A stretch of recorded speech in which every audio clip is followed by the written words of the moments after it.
जय Mataji students, welcome to our YouTube channel Dhyan Commerce, the key of success. Please like, subscribe, share and press bell icon for notification. Thank you. જય માતાજી વિદ્યાર્થીઓ મિત્રો, વિકલનની અંદર હવે આપણે આગળ વધવાના છીએ. આપણા વિભાગ 2 નું આ છેલ્લું ચેપ્ટર છે, ચેપ્ટર નંબર 5. ચેપ્ટરની અંદર અમુક કોન્સેપ્ટ એવા છે મિત્રો જે તમે થોડું મહેનત કરશો તો આરામથી આપણા પૂરા માર્ક આવી શકે છે. વ્યાખ્યાની દ્રષ્ટિએ વાત કરીએ તો થોડી ગાણિતિક વ્યાખ્યા આપેલી છે મિત્રો, જે તમે અહીંયા જોઈ શકતા હશો. અહીંયા આપણને વિધેયના સંદર્ભમાં 11મા ધોરણમાં વિધેય ભણ્યા હતા. f એ a થી r પરનું વિધેય હોય, એ એટલે જે આપણો પ્રદેશ ગણ કહી શકાય છે. હવે એક તરીકે પણ કોઈ પણ આપણે જે લેવાના છીએ એ વાસ્તવિક સંખ્યા જ લેવાના છીએ. એ બિલોંગ્સ ટુ એ, કોઈ એક ઘટક લેવામાં આવે આપણા પ્રદેશ ગણમાંથી, અને કેપિટલ એ છે એ પણ વિવૃત અંતરાલ જ હશે. ટૂંકમાં એ આર નો જ ઉપગણ હશે. કેપિટલ આર એટલે આપણને ખબર છે વાસ્તવિક સંખ્યા ગણ. તો લક્ષ જે છે એના સંદર્ભમાં જ આની વ્યાખ્યા આપવામાં આવી છે કે limit h tends to 0 f of a plus h minus fa ભાગ્યા h નું અસ્તિત્વ હોય તો તેને વિધેય a નું એ આગળનું લક્ષ કહેવામાં આવે છે. જે લક્ષ શોધીએ છીએ મિત્રો એને જ આપણે કહેવાના છીએ વિકલન ફળ, અથવા એનું બીજું નામ રહેશે વિકલિત. એટલે આ એક પ્રકારનું લક્ષની જ પ્રક્રિયા છે. વ્યાખ્યાની દ્રષ્ટિએ વાત કરીએ તો પછી આગળના ભાગમાં આપણે સીધા સૂત્રો પણ જોવાના છીએ. જેમ લક્ષની અંદર આપણે પહેલા વ્યાખ્યાની મદદથી, કોષ્ટકની મદદથી લક્ષ શોધ્યું હતું આપણે કોષ્ટક બનાવીને, પછી ડાયરેક્ટ આપણે એના અમુક સ્ટેપ જોયા હતા. એ જ રીતે આની અંદર પણ અમુક સૂત્રોનો ઉપયોગ કરી અને આપણે સીધું વિકલન ફળ અથવા વિકલિત શોધી શકીશું. તો મિત્રો, સંકેતમાં એને f' એ વડે રજૂ કરવામાં આવે છે. હવે માત્ર કોઈ એક a બિલોંગ્સ ટુ a માટે વાત કરી હતી. હવે જનરલમાં લખવા મિત્રો તો a ની જગ્યાએ આપણે ખાલી x લખી દઈશું તો આપણું સૂત્ર જે છે સામાન્ય રીતે આપણે આનો ઉપયોગ કરવાના છીએ. f' બરાબર limit h tends to 0 fx plus h minus fx upon h. તો આના સંદર્ભમાં આપણે દાખલા બધા જ વ્યાખ્યાના આજે જોવાના છીએ. સંકેતની અંદર f'(x) એક સંકેત આપણે અહીંયા જોઈ લીધું છે, અને બીજું સંકેત છે એને કહેવાય છે dy/dx. હવે dy/dx નો મતલબ શું થશે? હવે d/dx મિત્રો એક કારક છે જે વિધેય y ઉપર લગાડવામાં આવશે. વિધેયને મિત્રો આપણે અહીંયા યાદ રાખીશું, y લખીએ કે fx લખીએ બંને સમાન જ છે. y બરાબર fx જ સમજવાનું છે, બરાબર. પણ જ્યારે પણ fx લખીને આપ્યું હોય ત્યારે સંકેત આપણે f'(x) વાપરીએ છીએ, અને y આપ્યું હોય ત્યારે dy/dx. અંગ્રેજીમાં એને કહેવાય છે derivative of the function y with respect to x. એટલે y નું નીચે જે લખ્યું છે એ ચલની સાપેક્ષમાં, d એટલે વિકલન, બરાબર. એટલે આ રીતે એના સંકેતના સંદર્ભમાં વાતચીત આપણે કરી શકીએ છીએ. મિત્રો, વ્યાખ્યાની રીતે દાખલા બહુ ઓછા પૂછાયેલા છે, તેમ છતાં આજનું આ નાનકડું સેશન છે મિત્રો, એ આપણે વ્યાખ્યાની મદદથી આપણે કઈ રીતે વિકલન ફળ શોધીએ એના ઉપર છે. તમને એમ જ લાગશે કે આપણે વિધેયનું લક્ષ્ય શોધી રહ્યા છીએ, કારણ અહીંયા બીજું તો કંઈ નવું નથી, લિમિટ જ આપ્યું છે, લક્ષ્ય જ આપ્યું છે. તો જોઈ લઈએ આપણે નાનકડા 2-3 દાખલા. તો સૌથી પહેલા fx કરીને જ આપ્યું છે, અથવા y આપ્યું હશે તો પણ આપણે એને fx કરીને જ ફેરવીશું. એનું કારણ શું છે? તો એનું કારણ છે આપણું જે લક્ષનું સૂત્ર છે, આઈ મીન વિકલન ફળનું જે સૂત્ર છે, એને dy/dx કહો અથવા f'(x) કહો, એ બંને સંદર્ભમાં વાત કરીએ તો આપણે એને લખીએ છીએ લિમિટ h ટેન્ડ્સ ટુ 0 એમાં fx plus h minus fx ભાગ્યા h. મિત્રો આ રીતે લખવાનું રહેશે, યાદ રાખજો. fx પ્લસ h છે એટલે f ઓફ વાળા સ્વરૂપમાં, વિધેયના f વાળા સ્વરૂપમાં રકમને ફેરવવાની રહેશે. હવે આના માટે આપણે જોઈશે શું? આવા દાખલા આપણે લક્ષની અંદર જોઈ ચૂક્યા છીએ. x છે ને અહીંયા ખાલી x પ્લસ h છે, એટલે આપણે અહીંયા કરીશું શું? તો x ની જગ્યાએ x પ્લસ h મૂકતા,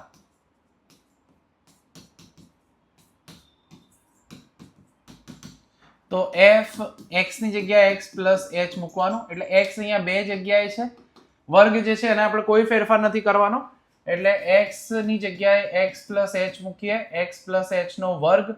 હવે વર્ગનું વિસ્તરણ આપણને ખબર જ છે, a વત્તા b નો વર્ગ હોય તો a² વત્તા 2ab વત્તા b², એ પ્રમાણે x² વત્તા 2xh વત્તા h². તો આ જે છે મિત્રો આપણો f of x plus h થઈ ગયો. વ્યાખ્યાની દ્રષ્ટિએ જેટલા દાખલા ગણવાના છે એમાં મિત્રો દરેક દાખલામાં આપણે આ fx પ્લસ h શોધવું પડશે, પછી આપણે એને આની અંદર મૂકી દઈશું, બરાબર. એટલે હવે કિંમત મૂકી દઈએ, limit h tends to 0 fx plus h એટલે આ જે છે પદ એ મૂકવાના, x² plus 2xh plus h². કૌંસમાં જ મૂકવાની આદત રાખીશું. Minus f(x). fx શું હતું? fx એટલે આપણી સમક્ષ માત્ર x² છે, ભાગ્યા કરવાનું છે h. ત્યારબાદ શું થશે આપણે જોઈ શકીએ છીએ, પ્લસ x² અને માઇનસ x² ઉડી જશે. જેટલા પણ દાખલા છે વ્યાખ્યાની દ્રષ્ટિએ એમાં fx ના પદો હંમેશા ઉડશે. આ આપણે અવલોકન કરીશું હમણાં આ દાખલાના અંદર જ. હવે ઉડી ગયા પછી વધશે શું? 2xh વત્તા h² ભાગ્યા h. હવે આપણે લક્ષની વાત આપણને ખબર છે. લક્ષ શોધવું હોય તો પહેલા એ જે કિંમત આપી હોય મૂકવાની, શૂન્ય મૂકશો એટલે ઉપર શૂન્ય નીચે શૂન્ય મળશે, એટલે કોમન નીકાળવાનું રહેશે. હવે અહીંયા તમારે બીજું કંઈ અવયવ પાડવાની કે એવી પ્રક્રિયા કરવાની જરૂર નહીં પડે.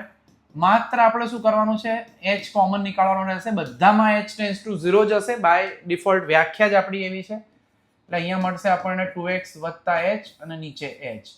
ઉપર નીચે h કેન્સલ કરી દઈએ એટલે વધશે ખાલી 2x વત્તા h. હવે h ની જગ્યાએ 0 મૂકીએ એટલે 2h વત્તા 0. એટલે આપણું જે વિકલન છે મિત્રો, વિકલન ફળ, એને તમે dy/dx કહો કે f'(x) કહો, સંકેત ગમે તે વાપરો, એનો જવાબ આપણને મળશે માત્ર 2x. તો આ છે મિત્રો આપણો પહેલો દાખલો થયો વ્યાખ્યાની દ્રષ્ટિએ. જોઈ લઈએ ત્યાર પછીનો બીજો દાખલો. આની અંદર હવે 7 ઘાત છે. હવે આવો ઘાત વાળો દાખલો મિત્રો આપણે અગાઉ જોઈ ચૂક્યા છીએ. વિશિષ્ટ લક્ષના દાખલા હતા, એ જ વિભાગ છે આપણો અહીંયા પણ. તો આપણે x ની જગ્યાએ x પ્લસ h મૂકતા પ્રક્રિયા એ જ છે. આમાં કોઈ સાદું રૂપ નહીં આપી શકીએ કારણ 7 ઘાત આપી છે.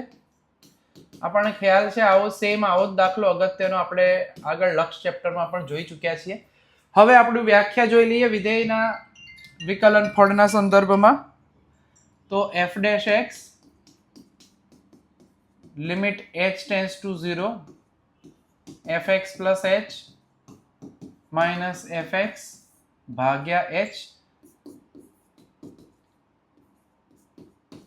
કિંમત મૂકીએ તો x પ્લસ h ની 7 ઘાત માઇનસ fx ભાગ્યા h. હવે જ્યારે પણ fx છે એટલે fx ની અંદર આપણે આપણી કિંમત મૂકી દઈએ x ની 7 ઘાત. હવે જ્યારે પણ આવી ઘાત મોટી આવે અથવા અપૂર્ણાંકમાં આવે ત્યારે આપણને યાદ છે લક્ષમાં એક પદ્ધતિ વાપરતા હતા આપણે.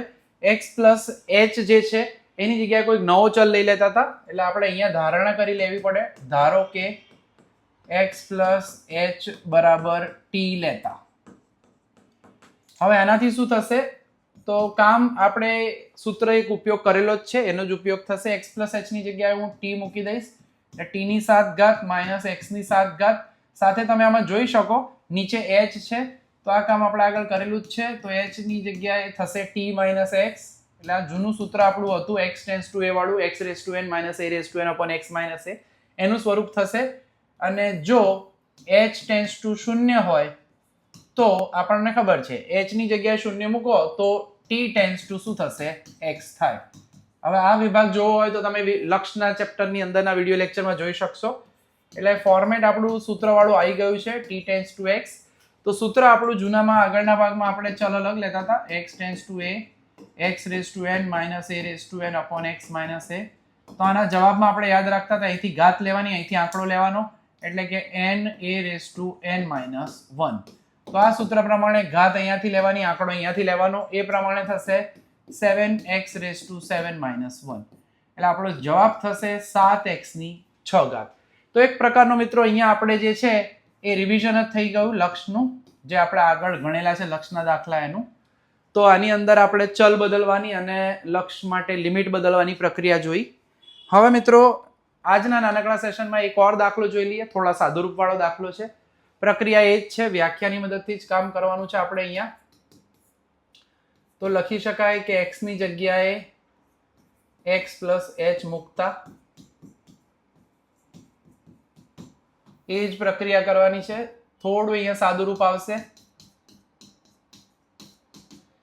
ધ્યાન રાખજો મિત્રો, x એટલે ક્યાં છે? તો x અહીંયા નીચે જ છે ખાલી. બાકીના આંકડાઓને જરાય આપણે અડવાના નથી. એટલે x ની જગ્યાએ જ ખાલી x પ્લસ h મૂકવાનું છે. પછી બાકીનું સાદુરૂપ આપણે આપીશું. બરાબર, અહીંયા પાછળ 4 છે. થોડું છેદમાં આપણે વિસ્તરણ આપી દઈએ. 3 ગુણ્યા x એટલે 3x વત્તા 3 ગુણ્યા h. ગુણોનો રહી ના જાય અને પાછળ છે ખાલી 4. તો આ આપણી સમક્ષ રેડી થઈ ગયું આપણું F of x plus H. હવે આપણી વ્યાખ્યા પ્રમાણે જે આપણે કરીએ છીએ કે એફ ડેશ એક્સ, મિત્રો પૂછાયેલું ઓછું છે પણ ન પૂછી શકાય એવું ધારણા કરવી નહીં, કારણ બોર્ડની એક્ઝામમાં જ્યારે પણ આવશે ત્યારે પૂછાઈ જાય પછી તમને અફસોસ થાય કે આ મેં કેમ ના કર્યું. હજુ સુધી બહુ ઓછું પૂછાયું છે એટલે તમને એવું હોય કે નહીં જ પૂછાય, પણ એવી આપણે ધારણા કરવાની નથી. તૈયાર આપણે બધું જ કરીએ છીએ. એફ એક્સ પ્લસ એચ એટલે 2/3x વત્તા 3h ઓછા 4 માઇનસ, ધ્યાન રાખજો અહીંયા માઇનસ એફ એક્સ એટલે 2/3x ઓછા 4. એટલે આમાં 2 છેદ થઈ ગયા છે આપણી સમક્ષ ઉપર અંશમાં, જેનો આપણે લસા બી લેવો પડશે. એટલે ચોકડી ગુણાકાર કરીશું એને આમ, બરાબર. થોડું વિસ્તરણ આ દાખલાનું સાચવીને કરવાનું છે, એટલે જ આ દાખલો મેં લીધેલો છે જેથી તમને ખ્યાલ આવે કે આવા દાખલાઓમાં પ્રક્રિયા કઈ રીતે કરી શકાય. 3x - 4 બે જોડે ગુણીશું, 2 × 3x - 4.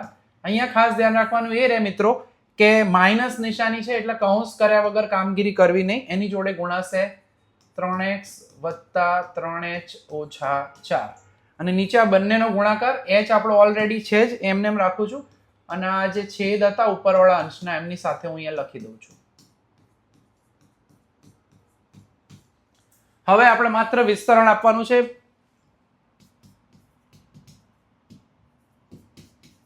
એટલે 6x ઓછા 4 દુ 8 ગુણાકાર કરીએ એટલે -6x, ધ્યાન રાખજો, -3 દુ 6h અને માઇનસ આ ધ્યાન રાખજો 4 દુ 8. એટલે આમાં યાદ એટલું જ રાખવાનું છે, નિશાનીનો ભૂલ કરશો નિશાનીની તો તકલીફ પડશે, બાકી નીચેવાળામાં અત્યારે આપણે કશું નથી કરવાનું. પછી સામાન્ય અવયવ એટલે h જ આમાં પણ કેન્સલ થશે, જે તમે થોડી ક્ષણોમાં જોશો. હવે ઉપર શું થયું, અંશની અંદર એ પ્રક્રિયા જોઈ લો. તો +6x -6x ઉડી ગયા, +8 -8 ઉડી ગયા, એટલે માત્ર વધે છે મિત્રો -6h. નીચે આપણી પાસે ઓલરેડી એક h છે જે ઉડવા માટે ઓલમોસ્ટ તૈયાર છે, કેન્સલ થઈ જ જવાનો છે. બાકી જે છે એને આપણે એમને જ રાખીશું. જ્યાં સુધી ઉપર નીચે સામાન્ય અવયવ ના મળે ત્યાં સુધી આપણે લક્ષમાં એને કિંમત મૂકતા નથી, h ટેન્સ ટુ જે લિમિટ આપી છે એની. હવે આપણે ઉપર નીચે h કેન્સલ કરી દઈએ, આ h છે ઉપર અને નીચે ઉડી જશે, એટલે વધશે -6 છેદમાં વધશે 3x વત્તા 3h ઓછા 4 અને 3x ઓછા 4. ત્યારબાદના સ્ટેપમાં હવે આપણે કિંમત મૂકી દઈએ, એટલે કે 3x વત્તા અહીંયા જોઈ શકો છો 3 × 0 એટલે 0 જ થવાનું છે. બાજુમાં તો x છે જ નહીં, h છે જ નહીં, એટલે આના જવાબમાં -6.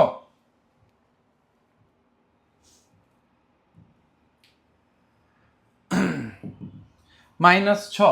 હવે અહીંયા થશે 3x, આ તો શૂન્ય થઈ ગયું એટલે -4, બાજુમાં તો ઓલરેડી 3x - 4 છે જ મિત્રો. એટલે જે આપણું વિકલન ફળ છે અથવા વિકલિત કેવું હોય તો એ વિકલિતનું મૂલ્ય આપણને મળશે -6. નીચે સેમ પદ હોય મિત્રો, તેમાં હોલ સ્ક્વેર આપણે આરામથી લખી શકીએ છીએ. તો વ્યાખ્યાની મદદથી મિત્રો દાખલા ગણવાના મેં 3 પ્રકારના દાખલા ગણાયા, જેમાં પહેલામાં આપણે વિસ્તરણ આપી શક્યા, બીજામાં ઘાત વિચિત્ર હતી, ત્રીજામાં લસા લઈને કામ કરવું પડ્યું. તો આ રીતના બધા દાખલાઓ છે, એની ખાસ નોંધ લઈ લેવાની છે. બીજા દાખલા છે જ ચોપડીની અંદર 5.1ની સ્વાધ્યાયની અંદર, તમે એમાં પ્રેક્ટિસ કરી શકશો. આ માત્ર આપણે રિવિઝન પર્પઝથી સમ મૂકેલા છે, એક્ઝામ્પલ દાખલા મૂકેલા છે. નેક્સ્ટ સેશનમાં હવે આપણે આવી લાંબી પ્રક્રિયા નથી કરવાની. અમુક અગત્યના નાના સૂત્રો છે જેનો ઉપયોગ કરીને આપણે સીધું લક્ષની વ્યાખ્યા સિવાય પણ, એટલે કે વિકલન ફળ સીધું મેળવવાની પ્રક્રિયા જોઈશું. તો આજના સેશનમાં આટલે સુધી રાખવાના છીએ. જય માતાજી, thank you, take care. Please like, subscribe, share and press bell icon for notification. Thank you.